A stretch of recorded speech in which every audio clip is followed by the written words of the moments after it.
Good evening, ladies and gentlemen. Welcome to the south-afrifur podcast. Tonight we have a pre-recorded session from with our guest Slipwolf. Ivik will be in the chat fielding any questions you guys have, and I will turn it over to Slipwolf. Good evening, ladies and gentlemen. Welcome to the south-afrifur podcast. You're listening to myself, Ivik, Scratch. What up? And Slipwolf. Good evening. All right, so Slipwolf comes from, I have no idea how to say that word. Is it Mississauga? No, just Mississauga. Mississauga, Ontario. Now, Slipwolf spends a vast majority of his time writing fantasy and science fiction. He's managed to publish a pair of stories in Canadian magazines. This was several years ago. Yet couldn't find there were no mainstream homes for his satyrs and gene-engineered wolf people before finally stumbling upon the furry fandom just a few years ago. As someone who has always enjoyed stories featuring animal characters living complex lives, Slip was excited to find a whole publishing industry devoted to them. So, first question, how many years ago was this that, you sort of found the furry fandom? In terms of writing, the writing part of it, I'd probably say around 4 years ago now. Okay. And I think that started with, in terms of mainstream furry publishing, what we consider furry as in, published by the fandom, within the fandom. I think the first thing I probably ran across was a Kyle Gold book. I think it was prior to that, outside the fandom, I'd read a lot of quote-unquote furry type stuff, like the detective series by Andrew S. Swan, the Nohar. You probably heard of it. It was basically one with a tiger detective, and then a lot of a couple of the classics like Secret and M and what else was there? Wolves of Time. Wolves of Time. No, I hadn't read that. I think a long time ago I read Redwall. So yeah, I mean, the classics, and then some more modern stuff. I was like, oh, this is really cool. And then when I stumbled across, the stuff that the fandom was doing 3 or 4 years ago, and actually realized that within it itself, we were sort of creating. The fandom was creating its own stuff. That's when I got really excited and really started buckling down and sending stuff. Okay. And, I mean, you're currently writing for just Heat, or are there other publishing, sort of furry publishing things that you actually write for as well? Oh, yeah. I'm trying to be a moving target. There's always, right now, there's something like 5, maybe even 6 publishing houses running. I mean, everyone knows the big ones. You've got yourself a Wolf Press that does Heat. Fur Planet is probably the biggest, one of the bigger all-around publishers that they sell quite a lot of different anthologies, and then Rabbit Valley Press. So I'm sending out to all these. I mean, as calls for submissions come in, I try to get something in everything, and probably maybe about to send out to 2/3 of it at best. There's a lot of calls for submissions right now. It's a really good time to get into writing. All right. That's good to hear. Any novels that you have? I mean, I know that you're sort of specializing in short stories at the moment, but I mean, have you considered going into novels? Have you already written novels? I have, and I'm working on a project that I'm still figuring out. I've got about 60,000 words of it done. I'm someone who's got to get his discipline together in terms of just buckling down and finishing one of these things, because I've started and stopped something like 4 novels at this point. And they were all furry. But yeah, I do have something that I'm basically very committed to, and I'm doing more research for it, and I'm hoping to start shopping that around maybe this time next year. So I'm about halfway through writing it, I'd say. All right. Good to hear that. So it's good to have a project going on, especially if it can generate some revenue. The interesting thing is, though, that just doing all the short story writing is basically what's distracting you from getting in the novel as much, just full-time day job and all that stuff. So keep jumping tracks to get back to that, and it's like, well, I'll get back to this today, tomorrow, anytime. Next week, a month ago. Oh yeah.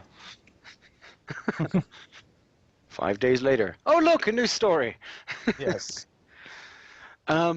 So, I mean, now obviously gene-engineered wolves and what am I talking about? Wyverns. Why do I want to speak about wyverns? Too much WoW. What was? Yes, yeah, way too much WoW. I don't play that game. I know. But I mean, like when it comes to your inspirations, I guess, what kind of inspirations inspired you to like write about this kind of stuff? Obviously, you were talking about Red Wool. You were talking about like a couple of books that I actually haven't heard of. But I mean, like, what was your main inspiration to actually start writing the way that you do?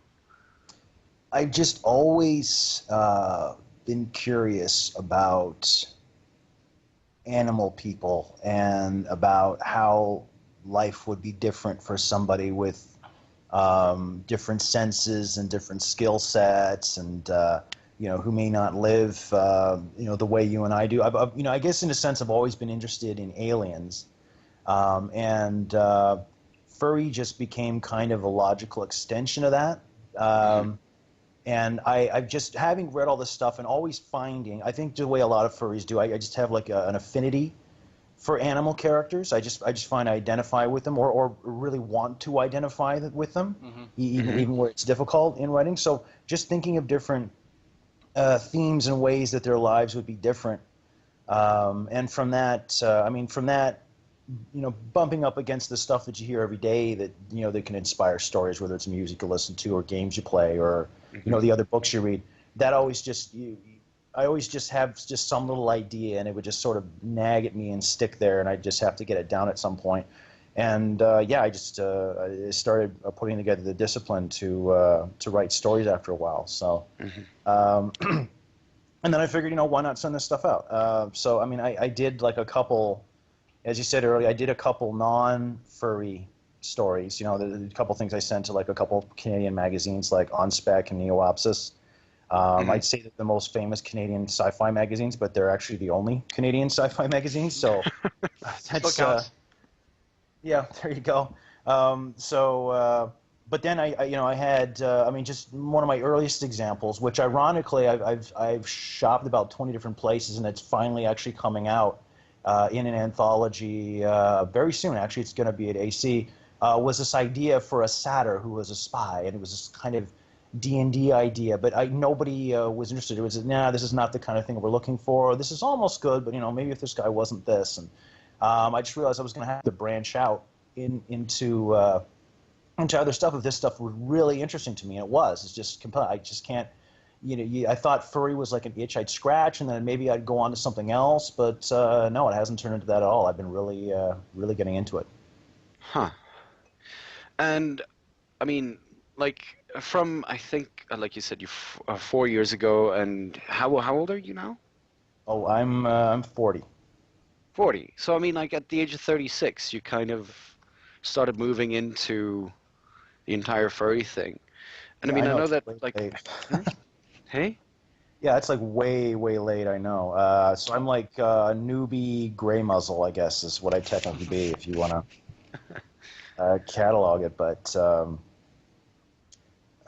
because you know what? Most of my first exposure to furry as furry wasn't with the writing. It was with, I think I saw like a couple YouTube videos of like fursuit parades and that kind of thing, and I just didn't connect any dots. I just like, okay, well, those are beautiful. That's a beautiful art, but I'm claustrophobic. I'd never wear one of those, so I don't think that'd be for me.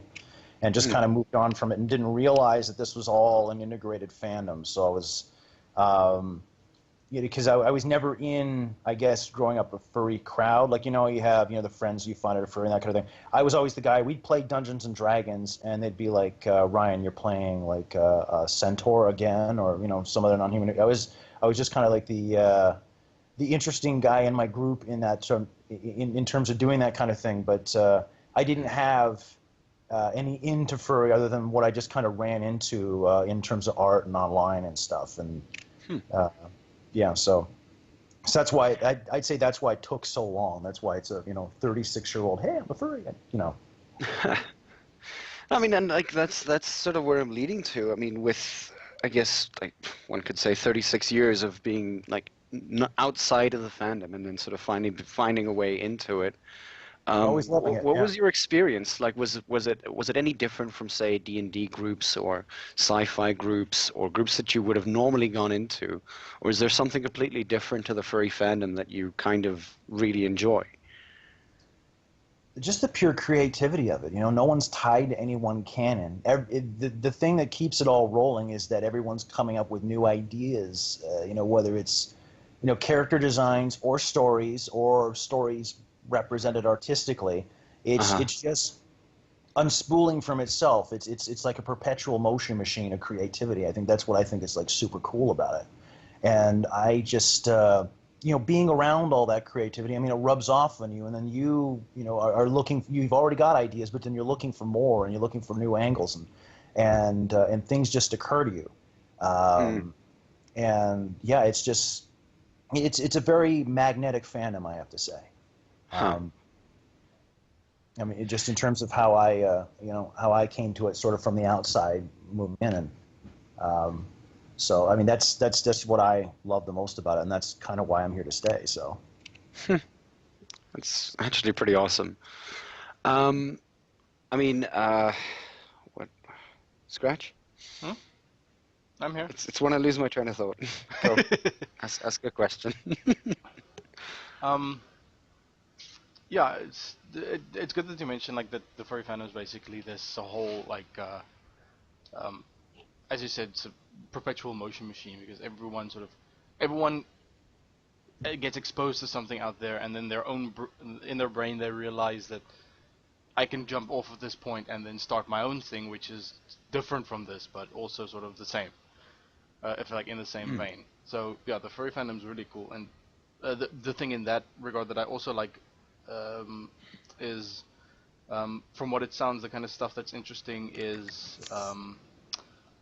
what's his name? That there's sort of this. How would the oddities of something like a diverse mammal-run society or something, how would that normalize into what we understand as normal life? Like, what would be seen as sort of everyday, like the fantastical bumps up against the mundane kind of thing. Yeah, and in terms of writing for, I mean, one of the most fun things about it is, I kind of mentioned before the thing about aliens, right? Just being interested in sort of that idea of the other. With furry, you've got this kind of movable slider in terms of writing and creating, and not just for writing, but even doing art, where a furry character can be as close to you and I as possible.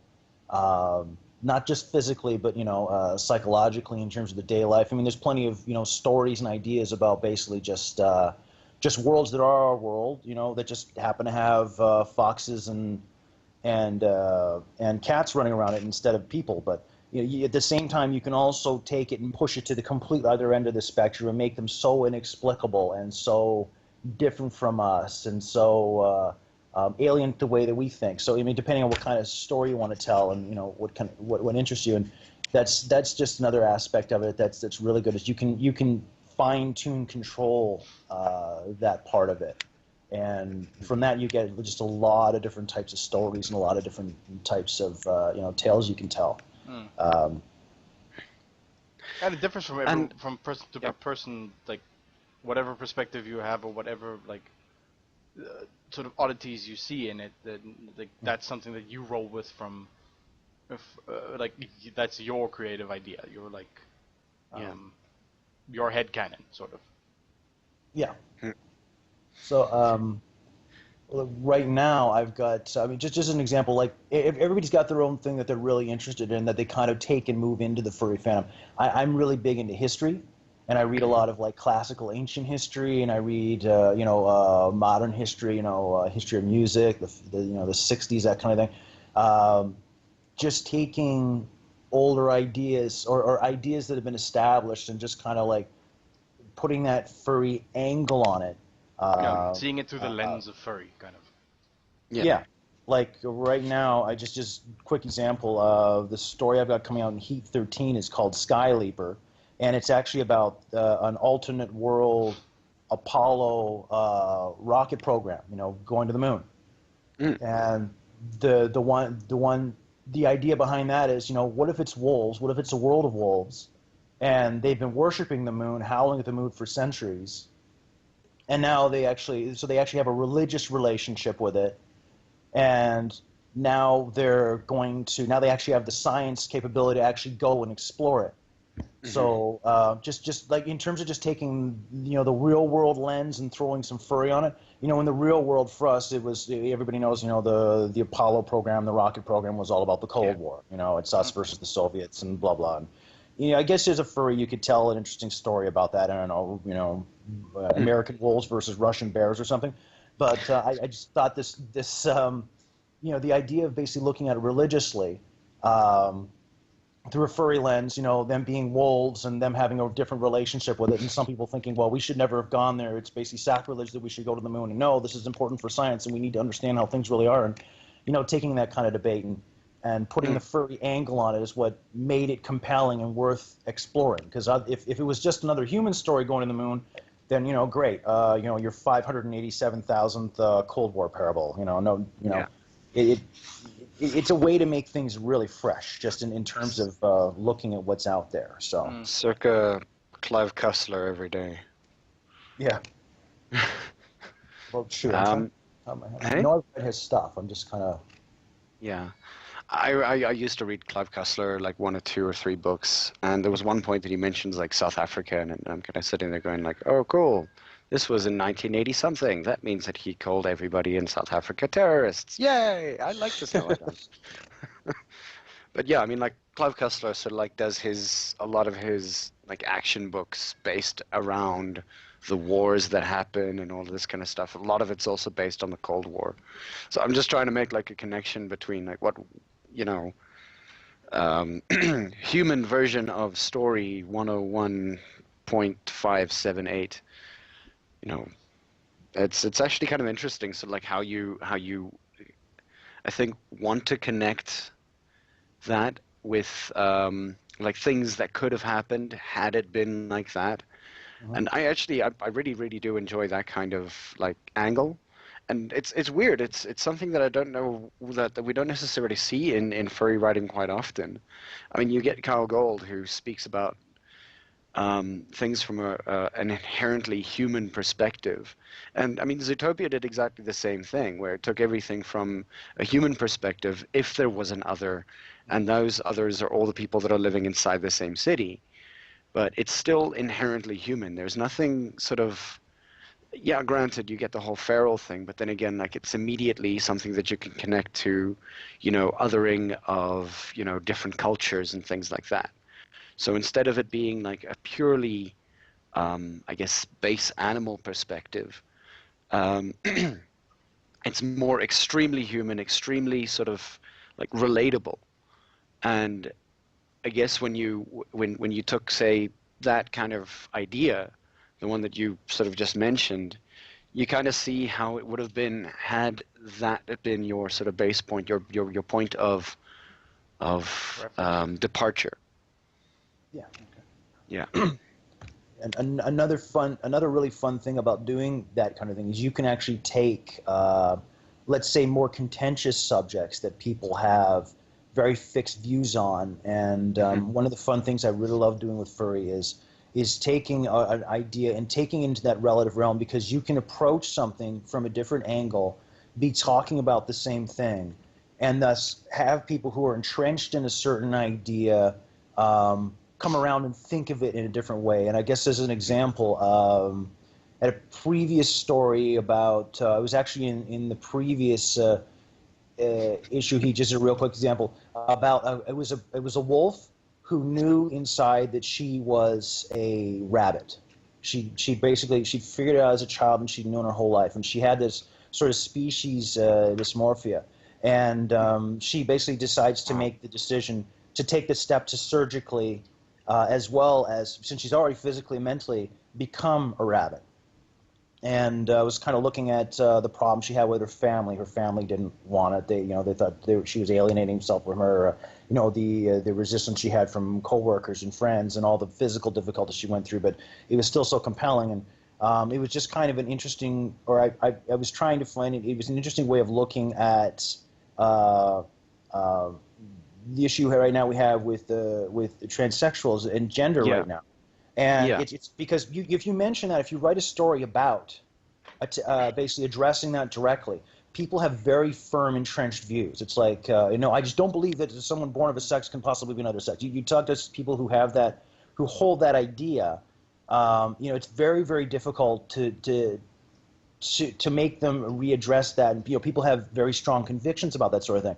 But the fun thing about science fiction, by extension here, furry, and this type of writing is you can basically take a completely relative idea that basically addresses the same thing, but because it's not exactly the same thing, you force people to basically apply logic to it and look at the situation more impartially, and it's a way to get around. And that's something that in terms of basically using furry to basically tell interesting stories, I think that's one of my favorite things to do with it. Is basically make, you force yourself and you force people reading to basically look at existing issues in a different way, because what's happening isn't the same thing. It's not happening to the same people, but it's close enough and relative enough that it almost could be seen as the same thing. So Actually reminds me of what was it? It was a 5-part animation from called There She Is that came out like way back when in like 2004 about this bunny and this cat that were having sort of they were having this sort of illicit relationship where firstly the first video goes on about how she finally sort of Stockholm syndromes him into going out on a date with her. Then the second one is the date that they had. Then the third one is about how people around them are beginning to react to this kind of this like sort of dichotomy of ideas. And there are people who are beginning to stand up against that kind of love relationship. There are people who are standing for it. And it's sort of like it builds up into this point where, at the end of the day, it kind of moves out to go, love is love at the end of the day. It doesn't really matter who you sort of prefer to be with or who you are.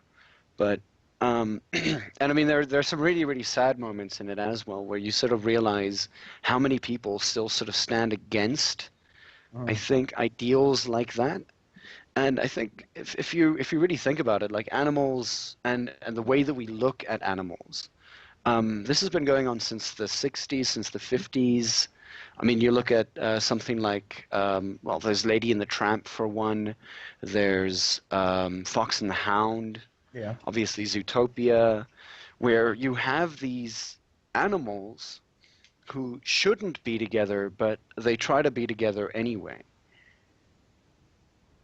And yet, if we look on the internet, it's always replete with these memes of an animal of one species adopting or caring for an animal of another, right? Yeah. It's almost like, as humans, it's this thing that we put on them, that there's supposed to be this forced separation and that it's absolute and it's somehow natural. And yet we see all these examples of it everywhere, that's not the case, that interspecies affinity is everywhere, but and then sometimes it takes us in fiction to express that, and I love that. Yeah. I don't love that we have to do that, but I love it when we see that successful and that expresses that. Yeah, I'm actually hoping that some of these movies that do come out, like Zootopia, actively help bridge that gap, because I mean we look at two animals, on YouTube you can find like 3 to 5 million different cat videos and different dog videos and animals doing funny things, or cuddling up to ducks or something like that. Yeah, it's like a tiger cuddling up to a duck, and you're kind of sitting there going like, predator prey, you should be eating each other, or actually I shouldn't be eating the cat, but and that's always interesting. I mean, like, that's, I think we're kind of hitting the nail on the head here, that furry kind of bridges that gap in respect to race, in respect to cultures, in respect to it almost shows globalization better than globalization can show globalization. Yeah. And I mean, I love that it influences your work. Especially, and it's going to sound weird coming from me, but I mean, like, especially with, the age that you're at. I mean, my mom is probably, yeah, she's 8 years older than you are, my real mom, and she's very, very set in her ways, set in how she believes certain things are supposed to happen. And I mean, like, it's good that we have people at the ages of anything between, say, we'll say parent age, Mhm. from 40 and up. I'm sorry. You don't have kids, do you? Yes, I do. I have one. Oh, He's my stepson, but yeah, he's great. okay. Yeah. Oh, that's awesome. So you're married? Yep. Well, Kamala. Yeah. Okay. Yeah. We're living in Sin. Huh. So he's. And is your wife into, I'm assuming it's a wife, sorry. Yeah. No, it's okay. Yeah. She is not into furry. She doesn't understand it yet. It's kind of a slow going there. So I'm trying to convert her to the cause. Don't give up on me. But she's just the one time I was like, so what is your favorite animal? She's like, well, I really like birds. It's like, really? What kind of bird? She's like, are you trying to think of a persona for me? And I'm like, oh, no. She's like, no, I don't know if I'm ready for that yet. So I'm giving her time. So, we can... she's not fully fulfilled yet as a person. She's out of earshot. She can't hear me say that. But yeah, I'm hoping to bring her around. But yes, it is proof. It is true. You can actually have a healthy relationship with a non-furry. Okay. If I could figure out how to do a story about that, I would. But take elements from your life. Sorry? Take elements from your life. Yeah. Create furries around it. Yeah. Yeah. Little autobiography. Right, what you know. Huh. Isn't that the, Sorry, isn't that go the ahead. first thing they always tell like writers, like write what you know? Yeah. And you have just learned to fake the rest really, really well, I guess. So I don't feel I know that much. I mean, I read a lot of stuff to jog my memory about, or to jog my mind about, different ideas. Like, I mean, just going back briefly to just trying inspiration. Inspiration can come to you, or often enough you have to go looking for it. But I mean, my suggestion in terms of trying to just get your gears turning, because like me, for anybody else, I just get periods where I just get into doldrums where just nothing comes, and I always just try to just grab something that I'm unfamiliar with, or something that's just completely different outside of my scope, and just attack it, and to just just learn about it. Just get it. Like, I've never been that interested in poetry, as an example, but just got back from a brief trip to San Francisco. And I've started to do some research about writers and stuff in the area, and I got into some of the Beat Generation stuff. And so I just read like Kerouac for the first time, and some Allen Ginsberg. Oh, but Ginsberg's amazing. Yeah, Howl. I just read that for the first time, and like that found that really inspiring. That got the wheels turning. So. So yeah, when you can't find it in life, find more life, I guess, is the maxim I'd suggest. I mean, and I mean, speaking about somebody like Ginsberg, he's written a whole bunch of controversial things. I think, if I'm not mistaken, a teacher from, it could be from California, it could be Nevada, I'm not sure. Who was, what was it? He was fired for reading one of Allen Ginsberg's poems. Was it that really sexually explicit one? Yeah, it was Dear Master, I think. Oh, yeah.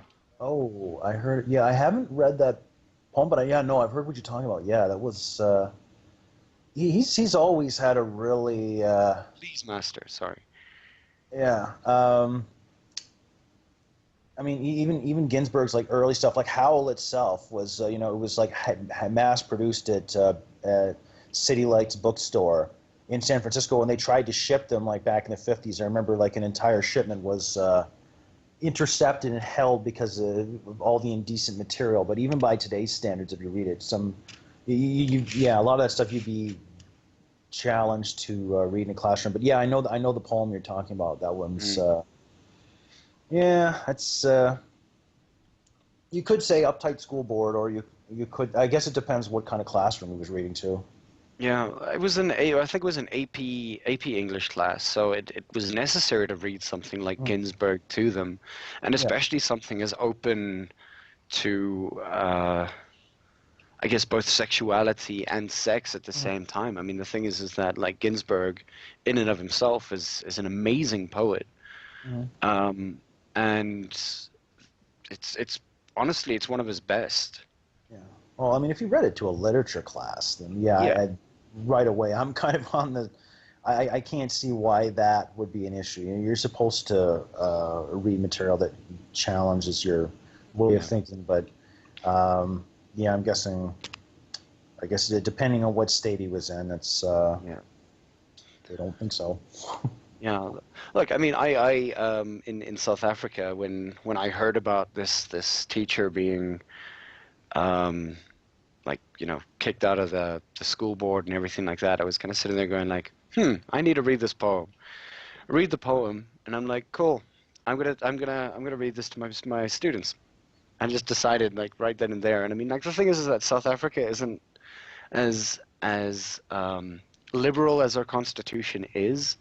Hmm. Oh hell no. The vast majority are extremely, I guess, closet-minded in respect to a lot of the things. And reading this to them, because obviously when you read it, you have to have that feeling of what exactly the character within is trying to say. And I still remember I read another poem by, I can't remember her name now, but she was a very good black poet. And Maya Angelou. Hmm. Yes. Yeah, and I read that one to them as well, and my students were like hanging on every single word, and I was like, okay, cool. Now we take her struggle and we transpose that onto somebody like Allen Ginsberg, and now the feelings that you had with what she read and what she was writing, you need to see from this guy's perspective as well. You need to be able to feel the same kind of feeling that he expresses here. And I think what I'm trying to lead into is that how are you able to express yourself with so many different, I think, species and you know different perspectives. I mean, you've got one from the 1960s during the moon landings and everything like that. And I mean, I guess a lot of them are possibly more modern ever as well. So how are you able to sort of like bridge those gaps every single time you have to come up with a new sort of story or new character? Well, because a lot, for instance, the historical stuff, because a lot of it comes from reading literature of the period. Hmm. And I guess just grabbing the moon thing really quickly, I devoured a few books on not just the technical aspects of it, but the culture at NASA and a lot of different things about the period. And so you go in sort of ensconced in what it was about and how people thought. So you kind of bring a lot of that in with you. Hmm. And in terms of putting the furry lens on it, I mean, beyond uh, um, sometimes it's as simple as trying to remember, and this is never on first go. Okay, I don't show my first drafts to anybody because there's a lot that's missing and there's a lot that's unclear and a lot that doesn't carry itself right. Um, and my beta readers could tell you about that. Just trying to remember such simple things as trying to lead with the sense of smell first, as opposed to sight, for example, when you're writing someone who's a canine character, and then from that you come into different logical conundrums like, okay, well, okay, this is something I'll have to change historically because they wouldn't use something that's diesel if it stinks this bad, and they'd be working around it all the time. So I'll have to make an adjustment there. So it's a very slow, scaffolded process to try to get to that. It very, very rarely. It can sometimes just flow right out onto the page where it's got the exact tone and feel and sense experience and attitude for the period that I want. But most often it's a layered thing. It's almost like trying to put together an oil painting. It's a real mess until about halfway through, and then it sort of comes into some semblance. So, and that's with both that and also writing periods that that I have even less experience with, but just tried to get some sort of sense of. And for instance, writing, we would write all kinds of different genres. And I wrote something for the Noir anthology. That's with Fur Planet for Ocean Tide Rocks, and I wrote a story about a detective, very, very classic, kind of gumshoe. And so some of the aspects were easy to figure out, like like he's an alcoholic, and he's angry at his ex-wife, and she's angry at him, and he's basically got all kinds of personal problems, and that's that stuff's very simple to project. But trying to get just the sensory information in terms of writing the period, sort of like this dark 60s kind of patina. I mean, there was more real world than furry there slightly, but in terms of fine tuning it to get there, that took several attempts. So just and some periods that we'd have no experience about. Like I write a lot of ancient Greece, and it's literally just stuff you write. I mean, okay, fine, you can fly to Greece and go look at the Parthenon and that kind of thing if you want. And I haven't had a chance to do that yet. I really want to go to Greece, but I'll start a Patreon to get me there. Hint, hint. No, but just pulling that completely out of just extant literature. You come in seeped in the literature, and that's got its own attitude on things. And spoiler alert, people who actually wrote back in the time, you read a lot of Socrates. He has a lot of ideas that not so conventional, not so agreeable with their time. So just kind of trying to reconcile, how they thought at that time with how a reader would think today, and not have it be so alien an experience that we just couldn't identify with these people, which is an interesting thing, writing a furry story about ancient Greece and realizing that your furry characters, the furry aspect of it is actually the more identifiable part than the historical aspect, where they had very, very complex, but at the same time very brutalist ideas about issues like, let's say, slavery.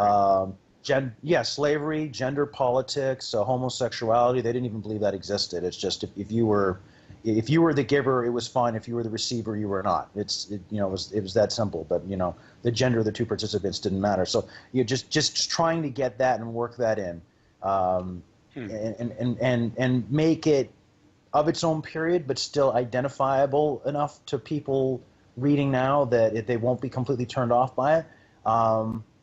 That's a challenge. Sorry, I think I kind of wandered off from your original question. No. Yeah. So, but yeah, I mean, it's just interesting that, certain periods of history, it's actually harder to write about the humans who lived at that time and make them identifiable. I mean, assuming you want to write a realistic, you can try to just gloss over it and pretend that stuff isn't there. But if you're going for authenticity, it's harder to write the human aspect of it than it is almost to add the animal patina onto it. Because, I mean, we already have this thing where, I mean, let's face it, there's all been days where we identify more with animals than people. And that's just, and that's not nothing the animals are doing. That's sometimes the stuff the people are doing. So that's, it's interesting sort of just putting that together. And it's always a bit of a slug. It's always like sort of a misshapen ball of clay first. And then you just, by draft 3 or 4, okay, great, I've got it now. Yeah. So, pardon me, I'm just going to take a sip of water here. No worries. That's really, really some interesting, sort of, I think, insight into I guess, the writer's mind. And for, some of the people who'd be listening, obviously, they're going to be listening very attentively to that bit as to, how to get that sort of perspective out and being able to just, do that. And I mean, I guess like you obviously take your day-to-day life, and you obviously have to read like a lot of news as well to see whether you can, in fact, put something in from somewhere if you have to, like write one that's more current or anything like that. Like, I mean, say taking something like Brexit or what have you, and going like, well, how would this apply to, you know, furries or to my world, I guess, Yeah. as a writer. And Yep. I mean, Like how is geopolicy Mhm. managed in such a way? Like the weird like political melting pot that is the EU or something like that. How will that even be transposed into a furry world or something like that? Mm. That's an interesting question because the other aspect to think about when putting these together is how relevant will it be 8 or 9 months from now? Because the average turnover, I mean, even just for a short story, I mean, novels, you're talking like a year, 2 years, 3 years, right? Sometimes 4 or 5. But with a short story, I mean, from call to submission to when you actually send it in their box to when it actually goes on the shelf, it's sometimes 8 or 9 months. The interesting thing about Brexit is that it ties into a lot of larger global themes that we're dealing with right now in terms of people separating, uh, people looking at, I know there's other countries in the EU that are thinking of, I think France is like one of the next ones. I can't remember, it's Sweden or Holland are also looking at the possibility of pondering an exit. And then, of course, in the U.S., they've got the situation with Trump, who exemplifies the very, I wouldn't call it an ideal, but the idea of basically just trying to push out that which you are not comfortable with is the only delicate way I can put an indelicate idea. But in terms of Brexit itself, like I wouldn't probably write something. I mean, right now they don't even know if they're going to ratify that. Fortunately, they're actually thinking of doing a redo. Scotland's already talked about leaving. So just in terms of the political specifics of it, in the furry writing, I would always try to find something relative but not point on, because in a year from now, Brexit may have actually. It's already something that some people are saying that they might reverse on. Yeah. Okay, which depending on your attitude of it, I mean, I think it was a bad idea.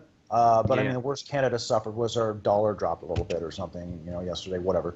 That happens all the time anyway. The rand dropped by like, wow, it's Yeah, well, insanity. yeah, I mean, I know the pound has taken a real hit, and how long that stays, I don't know. But I mean, there's the possibility that Brexit, in 2 or 3 months might be a past tense thing because it might not happen. So many disastrous little combined things happened, with a third of the UK union, the UK actually fracturing, so it's fine. It's like, I mean, it's funny in that, Europe is like, oh, come on, stay with us. No, we want to leave. Okay, fine. Then I'm Scotland, I'm Northern Ireland, we want to leave. Okay, well, no, stay with us. It's creating a total disaster that might actually correct itself in the next couple of months because this Brexit thing just might not happen, right? So if I write a story about Brexit itself, it could be averted history by then. Now, if I took the larger theme of, separation, I mean, that's been with us for a while. We've had to deal for a long time with different nations basically looking at all their internal problems and just taking the cheap shot, The populist interpretation of saying, yeah, oh, it's foreigners coming in. That's it. That's the cause of all our woes. Let's push that out, and that'll fix things. And I mean, it hasn't worked yet, and I don't think it ever will. But so that's a common theme, and that will be a relevant theme 8 months from now, 2 years from now, 10 years from now. Sadly, it's like writing a war story. Somewhere it's always going to be relevant, which is distressing and sad. But if you had a concept for a novel about war, you could shelf that for. I'm not encouraging anyone to shelf anything, but you could hold on to that for 10, 12, 15 years, and it's going to be relevant again. Much to our chagrin. Much to our dismay, but that's. So yeah, in terms of getting, so I wouldn't try to incorporate the Brexit itself into writing, but the ideas behind it, sadly they're very long-term and pervasive, and Yeah, I mean, there's plenty of grist there to write interesting story. Which I guess just to plug something again, because it revisits history that they're kind of revisiting in a way. Fragments of Life's Heart is coming out with Weasel Press, and in that I've got a story about sort of an alternate world war in which birds are the enemy and they've been interned. So it's dealing with birds suffering the indignity of internment, and that was kind of Please tell me that because I really want to make a joke about birds and internment, mostly because Arctic terns. because what? Sorry? Arctic terns. So Arctic terns are being interned. Yeah. Yes. Mine was the more obvious birdcage thing. Yeah, obviously the birdcage. That's also a good one. Yeah, that was kind of the kernel of it. I was just thinking about birds, and if you want to keep one, you kind of have to cage it. But if you love something, you let it free. So that's basically the sort of the one sentence pitch that kind of kicked that one off. So, but yeah, I mean, yeah, again, a theme. I mean, we have no nation that I know of is suffering from mass internment at the moment, but Mr. Walking Spray Tan wants to in the States basically wants to. I mean, he doesn't want to intern people, but he just wants to start expelling people. Just simply for their race, and the more insidious part of it isn't even just the ejection. His assertion that, well, when a terrorist thing happens, everybody of this one culture should somehow know about it. Yeah. That's a very insidious idea, because not only does it suggest that they're just a homogenous mass, not even a people, but that somehow. Sorry. An enormous they. Like, it's a they. Yeah. Oh yeah. So there's a they now. Yeah. Yeah, exactly. To quote a line. Yeah, and I mean the even worse aspect of it is this whole, but nobody told us anything. So this idea that every time something happens that involves a cultural group, every other member of that cultural group has to turn against every other family member and start randomly reporting people, lest they seem to be basically unfaithful to loyalty to their host country. I mean, that's a really, really insidious idea to try to basically turn the community inside itself. Because people, I don't know what every other member of the furries community is doing. I don't know what every other member of my religious community is doing. And if you projected that idea onto yourself in your own community, you see that's a very internally disruptive and it's a very insulting idea. So that's just And we've seen that before in history. It's expected that people would turn in other people who were unfaithful to causes. And I won't go as far to say as it's like Nazism or anything, but it's on the road in that direction. Mm-hmm. So to see the act of one person, but then not see the charitable acts of thousands of others in the wake of that from the same community. Not to talk too much about post Orlando.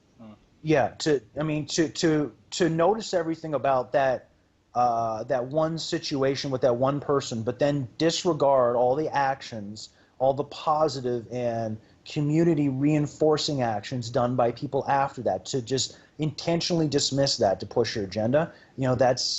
Sadly, that's something that's in politics and some darker corners of politics, and I guess we'll be dealing with that for a while. But that's. It's saddening and annoying, and we don't have to really get into politics, of course, but you see there's a lot of grist to write stories of that type, especially in furry, where again, taking that slider, you can have like 2 species in a world, you can have 50 species in a world, depending on how many, or it doesn't even have to be just mammals. I've read some really good stuff by some other authors where they really played on, mammals versus cold-blooded, versus amphibians as an example, or versus, so there's always ways to combine your characters, and there's always ways to separate them if the story demands it. And it's, just kind of sad that the world gives us reasons to explore that constantly. But Yeah. Anyway. I mean, I guess the more we explore concepts like that in fiction, the more we show that we can actually understand that this is happening, and we know why it happens. And I think that's always important from a writer perspective. Not that I'm actually a writer, but I mean, like from a perspective of somebody who does read a lot, who tends to try to figure out where exactly the book, say, sometimes got its ideas from, how it managed to internalize it into its own sort of world. And being able to do that is, I think it's a good step for a lot of people who are readers, people who enjoy reading, are able to then, understand the world just that little bit better. And, obviously, to use a very old, possibly dead analogy, knowledge is always going to be power. I mean, money can never be power. It's not something that we should ever sort of think about. But, I mean, every single story that a person who is a writer releases is just that one extra bit of knowledge that you can sort of place out there. And it's one of the reasons why I love, I guess, to some extent, having writers on the podcast for us, because there's always a different idea. I mean, we've had Kyle Gold on here, we've had Tempo on here quite a couple of times, and just hearing their ideas for the stories that they're writing and how they get around to that is something that's very, very important to hear, because a lot of people don't hear the internal workings of the writer that they read. And I think that's an extremely important thing to hear sometimes. Like, how did you get to that idea? Oh, you're releasing a new book. Oh, it seems slightly controversial. How did you think about this? And it's really, really important, I think. And we appreciate your ability to sort of explain that, I think. Oh, no trouble. I've had a lot of in panels and stuff that we do at all the cons we go to. This is something that comes up quite a lot because inspiration can sometimes feel tough to grasp, but often enough it's just coming from all different places, and it's just a case of opening up and just letting it come in. I mean, there's a lot of people out there who probably don't think they have a really good idea, and have probably not gotten into writing just because I don't have an idea. I don't have an idea that's original. Every idea, even if it's already been addressed in some form by somebody before, always has a new angle that hasn't been looked at yet, or a new perspective. Everybody's perspective is going to be different. So I mean, if I could really, if there's something that I really would like to see, I'd really love to see more people just sit down and just play with their ideas and try them out. And I mean, you might not be happy initially with what you get, but everybody has, I think, a story in them. Everybody, I can't remember who said, everyone has at least like 2 or 3 great novels in them, and it's just a case of mining to find it and find out what inspires it. But so I mean, to that extent, that's why you go to all the conventions we go to. There's always tons of writing workshops that are basically built around unlocking this potential. And this coming weekend, this next weekend actually will be Anthrocon in Pittsburgh. So if anyone's in the Eastern time zone, I can't run off names, but there's going to be like a dozen writers there. We're all going to be on different panels dealing with different topics and stuff. And yeah, it's going to be really exciting because there's just so many ideas to share and so many kernels for ideas that you can find. So I mean, yeah. I think Tempo's going to be there, if I'm not mistaken. Tempo is, yeah. Actually, we're on a panel together. We're doing westerns. We're doing Western genre, yeah. Which, interesting enough, I hadn't read a western in a while. I think the last western I read was like Shane or something, like years ago. I was like, well, geez, I better bone up. So I picked up a Cormac McCarthy book just recently. What I was saying before is always try to get yourself out of your comfort zone. To force yourself to experience something new, because you never know what'll jog when you do. And I picked up Blood Meridian by Cormac McCarthy, which is just it's a super violent, very nightmarish book, but it answers some really, really interesting questions about the American Old West and what the motivations were for conquering the land. And surprise, it wasn't as it's not as romantic as some people would expect. I think most people are used to the idea that the conquering of North America, or basically the colonization of North America, was not all sunshines and smiles, but it's very, very unflinching and very hard to read in some parts. But it just kind of got me looking in a new way, and I think I might have inspiration for maybe a kernel of a story or two out of it. But yeah, again, just bump your boat into a different dock every day, and you'll find something really really interesting. But yeah, anyway, sorry, coming around. So we're doing that panel together. I'm doing like 5 panels at that. I don't have them all off the top of my. I wouldn't list it anyway. It'd take a while. But yeah, there's tons and tons of great writing panels at that convention. So if you can swing a ticket to Pittsburgh, worth going. We'd love to see you. We've been doing that for a decade. Open a Patreon for that. Yeah. We have Sorry, are you guys going to be there? Fuck, I wish. Oh, yeah, okay. Yeah, the thing is that like every single time we think we have enough money, we don't. Yeah. Then the rand drops a little bit. I completely feel you, because that happened to me last 2 years with RF. Because there's all these like West Coast writers, and I haven't met any of these guys yet. And wow, it'd be kind of cool to fly out there. Oh, I can't do this year. Oh, no, next year I'll do it. And then last year it was just by a little bit, because I had some thing happen. We just had a whole bunch of stuff we had to fix in the house. So, okay, not this year, but okay, 2016, it's a date, it's for sure. And then now the whole convention's gone. Wow. Well, I don't know if you heard about this stuff at RF, but yeah, there was, long story short, they lost their contract with their hotel. So they may come back for 2017 or later. But yeah, I still really wanted to go to that convention, because it was the writing convention. They had a lot of great panels and workshops there, and just a great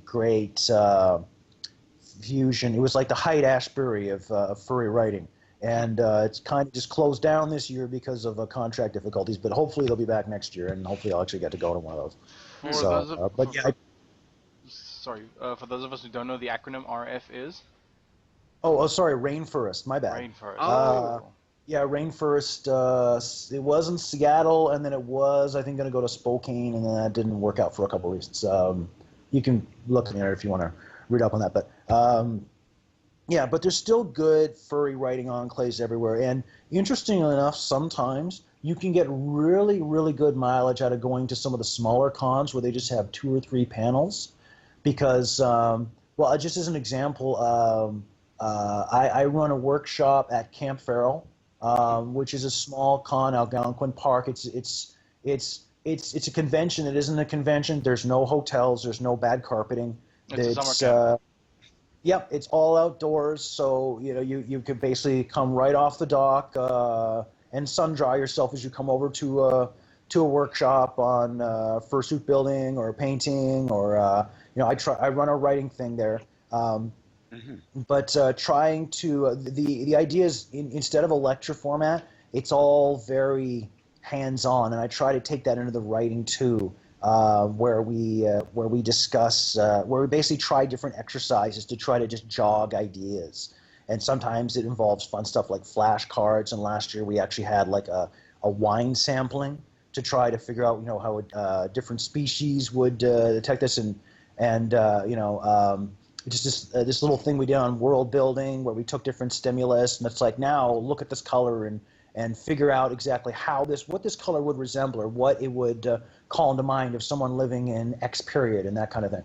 So just trying all kinds of little, a lot of it's very ad hoc, throw stuff at the wall, but we have a lot of fun doing these exercises, basically, that just try to get people thinking in different ways and just try to jog into different ideas and come up with kernels of stories and stuff. And so that, and also one is another big con. I'm just trying to think of it. Oh, I'm sorry, my memory's actually failing me at the moment. But anyway, yeah, some point is, you go to some of the smaller ones, even though there are fewer writing panels sometimes they can be very, very involved. So any con you can get to where there's something on writing, I'd recommend stopping in, checking it out, getting involved. It's great. Sorry, I couldn't hit my mute button fast enough. Um, so I know I've worked with where we've had Potteroo on the podcast before, and I mean Potteroo is a very interesting character. Yeah.